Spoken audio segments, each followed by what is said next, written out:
Mention that there's a reduction of $123,000 since the review has been done in the last few administration. The city paid taxpayers money to get a consultant to review the recreation program. As a result, it was identified that the city was in need of a gymnasium. Council rejected that, and I accept that. The need for an athletic meeting room, and we'll call it a multi-purpose room because that's what it is, it became more pronounced when Council made the decision to move our offices to the Civic Complex. On July 6th, a report identified 14 different programs which could be run in a multi-purpose room affecting toddlers to seniors program.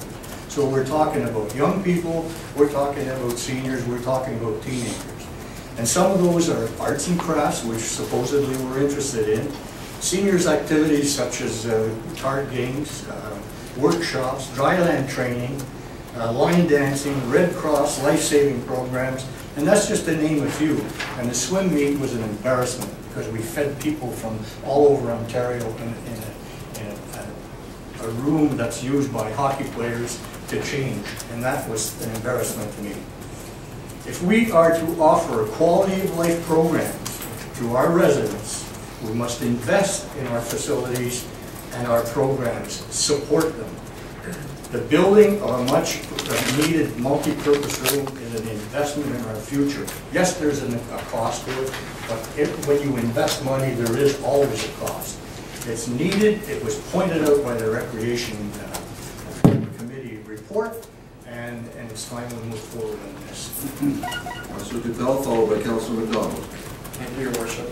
I would be prepared to support option 1 because I go back to our last meeting and it's clearly keeping the lines of communication open, and there is definitely a need for it in our community, and I believe that as City Council, if we put people before any project, it will come back to satisfy our community. Thank you.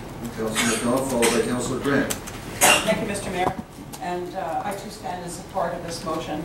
I think that I couldn't improve on Councillor Gardner's list of activities that would be conducted in this room. And management is obviously, administration has conducted reports and testified to the need we have of this space. We'll never qualify for this kind of help again. Not likely, certainly not within the terms of this council. Senior levels of government seem really anxious to give us their share of the money. They want us to go ahead with this project.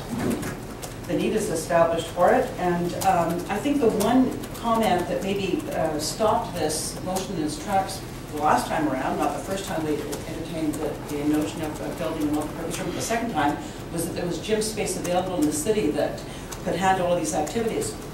Yes, there's gym space available, and that the director of the school board said that. But what the director doesn't know, and which somebody in every school knows, is that all the space has been spoken for and it's locked up tight. So yes, the space is there, yes, it's free, but you can't get it. It's already spoken for, every single minute of it. So I think we desperately need to go ahead with this multi-purpose room, and I hope my colleagues will endorse it. $40,000 more.